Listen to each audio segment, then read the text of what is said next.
Assalamualaikum warahmatullahi wabarakatuh. Selamat sore dan salam sejahtera ke semua. Yang terhormat dan saya hormati teman-teman media yang hari ini cukup ramai datang ke Polres Bandara Soekarno-Hatta. Yang saya hormati Kabid Penyidikan Bea Cukai Pak Tigno, yang saya hormati Kepala Balai POM Tangerang, yang saya hormati Pak Wakapolres, kemudian Pak Kasat Res Narkoba dan seluruh penyidik. Pertama-tama tentu kita panjatkan puji dan syukur kehadirat Tuhan Yang Maha Kuasa karena pada sore hari ini kita semua bisa hadir di sini dalam kegiatan konferensi pers terkait dengan pengungkapan perkara yang ditangani oleh Satres Narkoba Polres Bandara Soekarno-Hatta. Baik rekan-rekan sekalian, nanti dalam rilis ini ada dua sesi.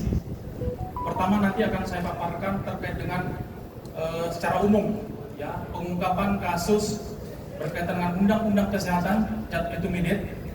Kemudian yang kedua tentu saja teman-teman pasti akan banyak bertanya terkait dengan salah satu public figure, dan tentu nanti akan kami jelaskan setelah secara umum kami gambarkan terkait dengan pengungkapan kasus.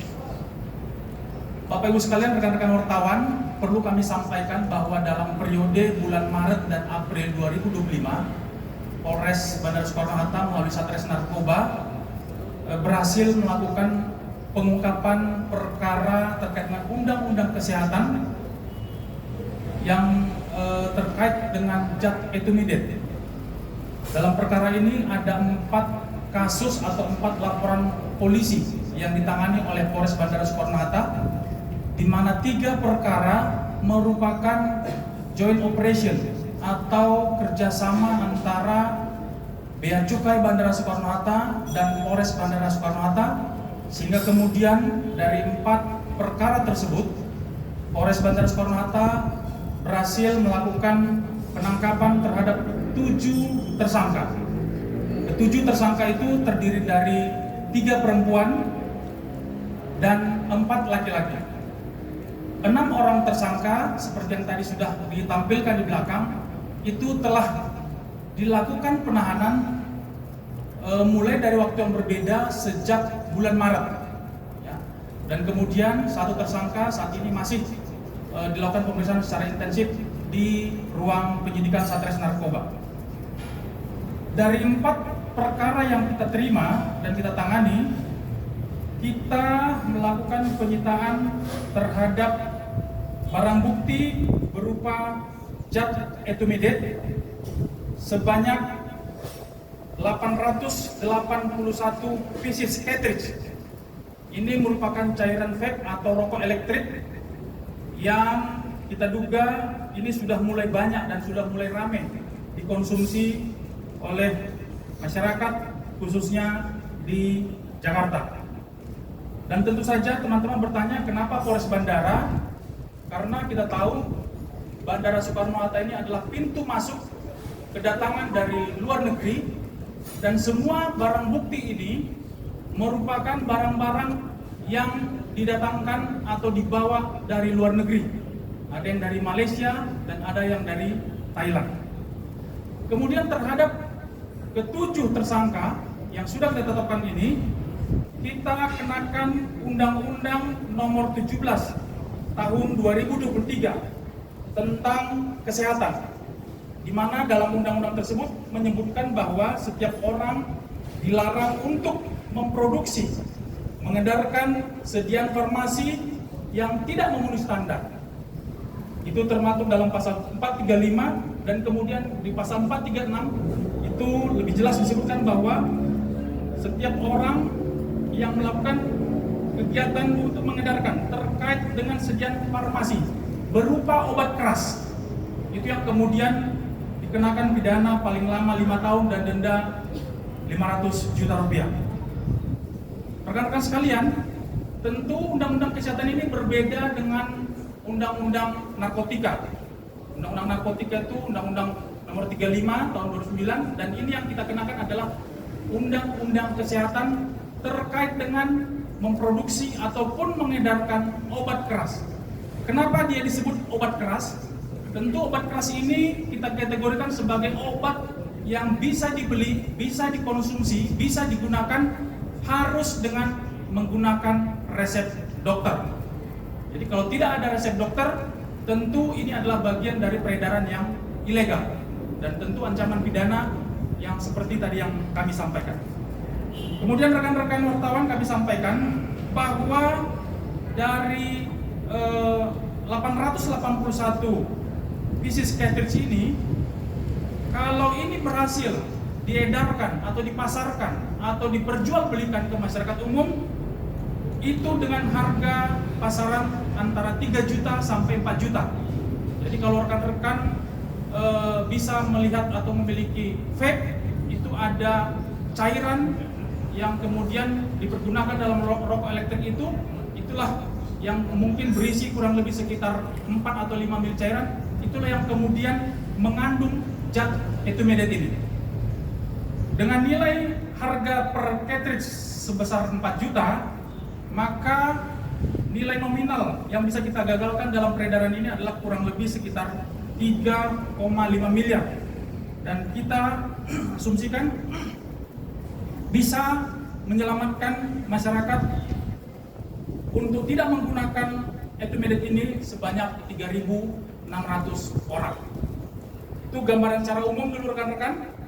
Kemudian yang kedua, kami akan sampaikan terkait dengan public figure yang mungkin dalam beberapa waktu yang lalu teman-teman juga sudah banyak yang mengetahui. Rekan-rekan sekalian, dari 4 perkara yang kita tangani, ada satu perkara yang awalnya kita terima limpahan dari bea cukai, tepatnya di tanggal 13 Maret 2025. Pada saat itu, tugas piket bea cukai berkoordinasi dan melaporkan ke piket Satres Narkoba bahwa ada mengamankan penumpang yang baru tiba dari Malaysia yang kemudian membawa zat ethylene tadi. Kemudian dari hasil pengembangan, dari hasil penyelidikan, penyidik Satres Narkoba berhasil menangkap tersangka pertama, inisial BTR. Ya. Dari tersangka BTR kemudian berkembang kepada tersangka kedua, seorang perempuan inisial ER, 34 tahun. BTR inilah yang yang membawa masuk barang dari luar negeri yang kemudian diamankan oleh bea cukai. Kemudian dari hasil pengembangan BTR dilakukan pengembangan terhadap ER. Dari keterangan kedua tersangka inilah kemudian muncul nama JF yang dari hasil keterangan itu memiliki peran untuk pertama membuat WhatsApp group. Jadi mereka membuat WhatsApp group yang berisi para tersangka ER, JF, dan TBR dan TBR tadi. Disitulah mereka membuat grup untuk saling berkomunikasi dan saling mengatur bagaimana supaya barang cartridge ini atau ethylene ini bisa masuk. Tentu menjadi pertanyaan, barang ethylene ini berasal dari mana? Dari pengembangan kedua tersangka, kemudian kita berhasil melakukan penangkapan tersangka ketiga dengan inisial EDS. Jadi awalnya EDS ini berada di luar negeri, tepatnya di Thailand, dan dari pemeriksaan yang kita lakukan di dalam WhatsApp group, ternyata EDS ini juga masuk atau ikut menjadi anggota grup. Jadi ada 4 orang yang masuk dalam grup itu, inisial TBR, ER, EDS, dan JF. Kemudian dari hasil pemeriksaan barang bukti digital yang kita sita dari para tersangka, itu terlihat bahwa yang membuat grup WhatsApp ini dengan inisial WhatsApp grup berangkat ini adalah JF. Di dalam grup inilah kemudian dilakukan proses untuk membahas dan membawa, mengatur zat intermediate ini dari Malaysia ke Jakarta. Kemudian disitulah diatur dan disiapkan tiket untuk keberangkatan dari Malaysia ke Jakarta. Kemudian dalam grup itu JF juga memberikan informasi terkait dengan tempat penginapan atau hotel di Kuala Lumpur.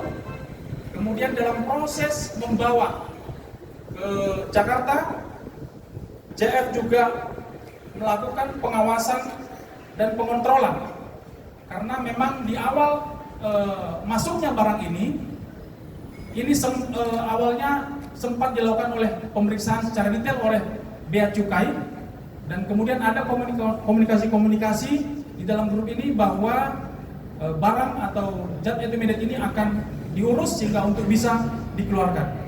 Sehingga kemudian pada saat Bea Cukai melakukan pemeriksaan, diketahui bahwa cairan tersebut mengandung zat intermediate. Nanti mungkin dari teman-teman Kepala Balai POM akan menjelaskan lebih detail terkait dengan zat intermediate tersebut. Kemudian rekan-rekan sekalian, dari hasil proses penangkapan tersangka pertama, tersangka kedua, tersangka ketiga, JF ini di tanggal 17 April sudah kita lakukan pemeriksaan sebagai saksi. Ini yang kemudian teman-teman pernah menanyakan apakah ditangkap di tanggal tersebut. Kami sampaikan bahwa di tanggal 17 April JF ini datang memenuhi panggilan penyidik untuk dimintai keterangan sebagai saksi.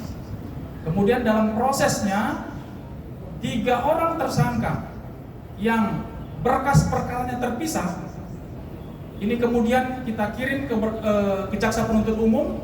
Kemudian ada petunjuk-petunjuk yang harus kita lengkapi, diantaranya konfrontir antara ketiga tersangka dengan JF. Kemudian dari alat bukti yang kita terima dari pemeriksaan digital forensik dan pemeriksaan laboratorium forensik terkait dengan zat yang dikandung oleh zat di dalam intermediate tersebut, maka per tanggal 3 hari Sabtu, tanggal 4 ya, tanggal 3 Mei 2025, berdasarkan hasil gelar perkara yang dilakukan oleh penyidik Satres Narkoba, JF ini kemudian ditetapkan sebagai tersangka dalam kasus Undang-Undang Kesehatan. Kemudian rekan-rekan sekalian, penangkapan terhadap JF dilakukan pada hari Minggu kemarin, semalam. Tepatnya kurang lebih antara pukul 6 sore sampai 7 di daerah Bintaro, dan yang bersangkutan saat ini masih dilakukan pemeriksaan secara intensif oleh penyidik. Yang perlu kami sampaikan kepada teman-teman bahwa penjelasan dari pengacara bahwa setelah tanggal 17 yang bersangkutan juga kita sampaikan untuk datang memenuhi panggilan.